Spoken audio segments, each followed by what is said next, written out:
Open into the besieged city of Al-Fasher in North Darfur. It describes a worsening situation after the paramilitary RSF cut off all entry and exit points. The doctors say more than 250,000 people are trapped without food, water or medical care.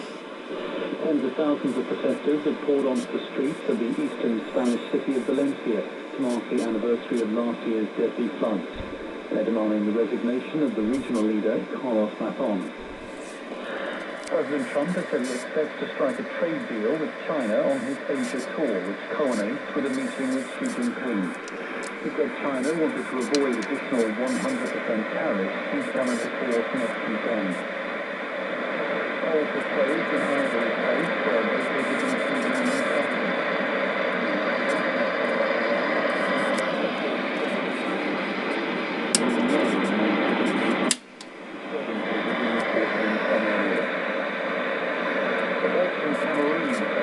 Opposition figures allied to a presidential candidate have been arrested. Anisette Ekene and Dukan Charmeni are reported to have been taken to an undisclosed location by hooded and armed members of an elite military unit.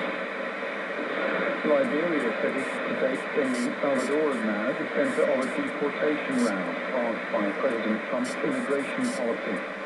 Omar Abrego Garcia was wrongly deported to El Salvador in March and then returned to the United States. Ireland's Deputy Prime Minister has expressed concern about the high number of spoiled ballots cast in the Irish presidential election.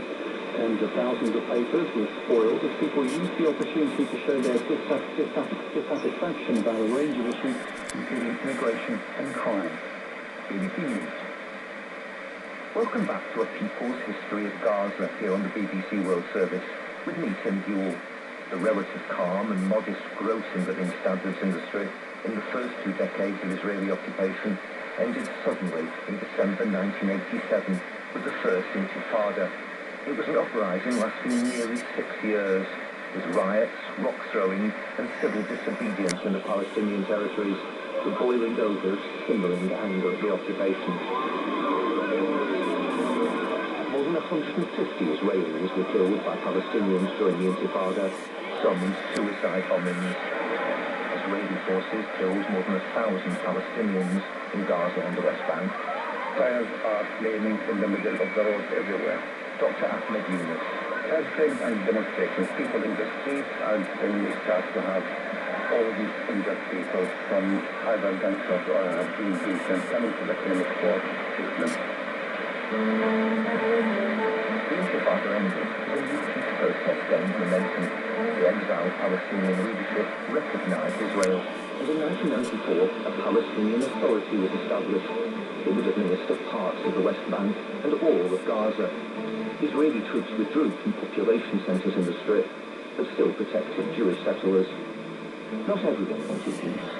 A group founded by refugees in Gaza in 1987, the Islamic Resistance Movement, or to use its Arabic acronym, Hamas, was pledged to the destruction of Israel, and it knew how to work a crowd.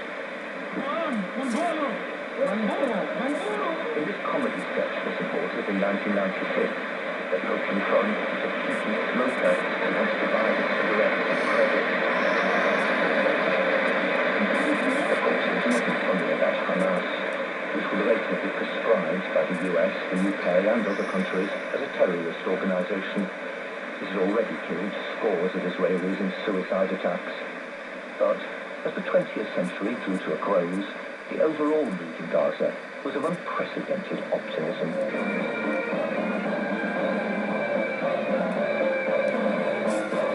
Institutions of Palestinian nationhood were created, including a police force with ceremonial bagpipes. Then, to cap it all, I was in the school and they said that President Clinton will come tomorrow. Rami Aman was then 13. And we went to the street, I think waited for 2 or 3 hours, raising the American flag. Yeah, I was very happy. This was my dream about Gaza. The President of the United States and First Lady Hillary Rodham Clinton, accompanied by Chairman Yasser Arafat and Mrs. Suha Arafat. And I would like to give you the honor to cut the ribbon to announce the inauguration and opening of Gaza International Airport.